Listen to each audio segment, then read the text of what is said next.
संविधान के इस विश्लेषण में स्वागत है। भारतीय संविधान सुनने में कितना विशाल और जटिल लगता है ना, लेकिन इसके भीतर एक ऐसा बेहतरीन ढांचा है जो इसके कामकाज को एकदम सुव्यवस्थित रखता है, और वो है इसकी अनुसूचियां यानी शेड्यूल्स। इन्हें याद रखना थोड़ा मुश्किल लग सकता है, लेकिन आज हम इस पूरी गुत्थी को सुलझाएंगे और इसे एक बहुत ही दिलचस्प सफर में बदल देंगे। जरा सोचिए, 26 नवंबर 1949 को जब लगभग 3 साल की कड़ी मेहनत के बाद संविधान का मसौदा तैयार हुआ था, तब उसमें मूल रूप से सिर्फ 8 अनुसूचियां थीं। लेकिन जैसे जैसे हमारा देश आगे बढ़ा, ज़रूरतें भी बढ़ी और 4 नई अनुसूचियां इसमें और जोड़ दी गईं। तो आज हमारा पूरा देश कुल 12 अनुसूचियों के आधार पर चलता है। ये बदलाव हमें बताता है कि हमारा संविधान कितना जीवंत है, जो समय के साथ खुद को ढालना जानता है। तो आज की इस चर्चा का हमारा रोड मैप कुछ इस तरह रहेगा। पहले हम देखेंगे 8 से 12 अनुसूचियों तक का सफर, फिर इन्हें याद रखने की कुछ कमाल की ट्रिक्स जानेंगे। उसके बाद 7वीं अनुसूची में शक्तियों के बंटवारे को समझेंगे, 8वीं अनुसूची का भाषा गणित डिकोड करेंगे और आखिर में बात करेंगे 9वीं अनुसूची की, जिसे कई बार संवैधानिक डस्टबिन भी कह दिया जाता है। तो चलिए सबसे पहले बात करते हैं हमारे पहले भाग की, 8 से 12 तक का सफर।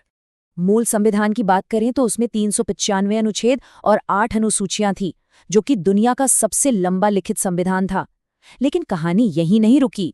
समय के साथ 52वें, 73वें और 74वें संशोधनों के जरिए इसमें 9वीं, 10वीं, 11वीं और 12वीं अनुसूचियां जुड़ती गईं।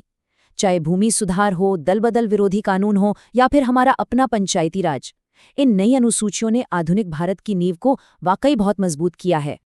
अब आते हैं हमारे दूसरे भाग पर, याद रखने की ट्रिक, क्योंकि भाई इस पूरी लिस्ट को रटना भी तो एक काम है। इन 12 अनुसूचियों को उंगलियों पर याद रखने का एक बहुत ही शानदार विजुअल फॉर्मूला है, टीयर्स ऑफ ओल्ड पीएम। मतलब हर एक अक्षर एक खास अनुसूची से जुड़ा है। जैसे टी से टेरिटरी यानी राज्य और संघ क्षेत्र, ई से इमोल्यूमेंट्स यानी वेतन, ए से अफर्मेशन यानी शपथ, और ऐसे ही चलते हुए एम से म्यूनिसिपैलिटीज यानी नगरपालिकाओं तक। यकीन मानिए, एग्जाम की तैयारी के लिए ये ट्रिक किसी ब्रह्मास्त्र से कम नहीं है। अच्छा, इसी चीज को समझने का एक और बहुत ही मजेदार तरीका है, एक राजनेता की जीवन यात्रा। इस सीक्वेंस को देखिए। सबसे पहले अनुसूची 2 में नेताजी के वेतन यानी सैलरी की बात होती है। अब पैसा पक्का हो गया तो अनुसूची 3 में शपथ ले ली जाती है। इसके बाद अनुसूची 4 में उन्हें राज्यसभा की सीट मिल जाती है। सीट पक्की होने के बाद नेताजी अनुसूची 5 और 6 के तहत जनजातीय क्षेत्रों के दौरे पर निकल पड़ते हैं। फिर अनुसूची 7 में वो केंद्र और राज्य के बीच शक्तियों का बंटवारा करते हैं और फाइनली अनुसूची 8 में अलग अलग भाषाओं में जनता को संबोधित करते हैं। है ना एकदम कहानी की तरह अनुसूचियों को याद रखने का शानदार तरीका। चलिए अब आगे बढ़ते हैं अपने तीसरे भाग की तरफ, 7वीं अनुसूची और शक्तियों का बंटवारा। अनुच्छेद 246 के तहत पूरे देश की शक्तियों को 3 अलग अलग सूचियों या लिस्ट्स में बांट दिया गया है: संघ सूची, राज्य सूची और समवर्ती सूची। रूल बड़ा सिंपल है। संघ सूची के विषयों पर सिर्फ केंद्र सरकार कानून बनाएगी, राज्य सूची पर राज्य सरकारें, और समवर्ती सूची यानी कंक्रीट लिस्ट पर दोनों मिलकर कानून बना सकते हैं।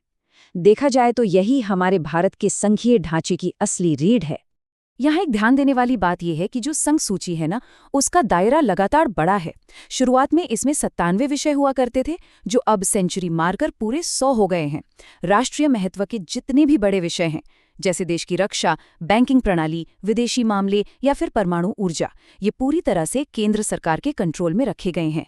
देश की एकता और सुरक्षा को बनाए रखने के लिए ऐसा होना बहुत जरूरी भी है। वहीं दूसरी तरफ अगर हम राज्य सूची को देखें तो उसके विषय 66 से घटकर 61 रह गए हैं। हुआ क्या था कि 1976 में जो 42वां संशोधन आया, उसने इस शक्ति संतुलन को काफी हद तक बदल दिया। शिक्षा और वन जैसे 5 बहुत ही महत्वपूर्ण विषयों को राज्य सूची से उठाकर समवर्ती सूची में डाल दिया गया, जिससे इन पर केंद्र का प्रभाव काफी बढ़ गया। अब यहाँ एक बड़ा ही दिलचस्प सवाल उठता है। 1950 में जब संविधान बन रहा था, तब वो निर्माताओं को एआई या साइबर क्राइम के बारे में तो कोई जानकारी नहीं थी, राइट? तो आज इन पर कानून कौन बनाएगा?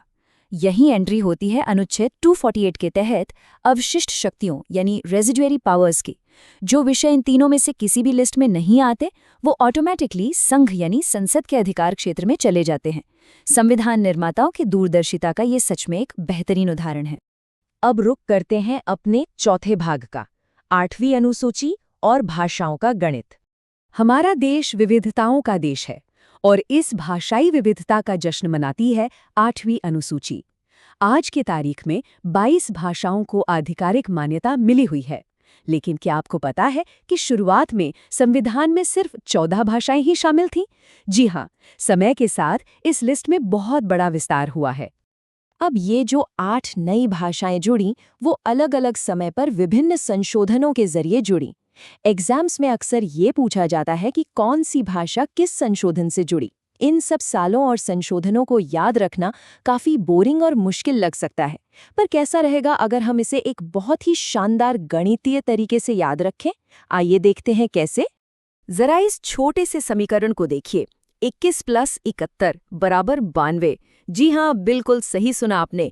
यही वो 3 सबसे अहम संविधान संशोधन हैं जिन्होंने 8वीं अनुसूची में इन 8 नई भाषाओं को जोड़ा था। ये मैथ्स इतनी परफेक्शन के साथ काम करता है कि इसे भूलना लगभग नामुमकिन है। चलिए इस इक्वेशन को थोड़ा और डिकोड करते हैं। 1967 के 21वें संशोधन से जुड़ी सिंधी भाषा, फिर 1992 के 71वें संशोधन से 3 और भाषाएं आईं, नेपाली, मणिपुरी और कोंकणी।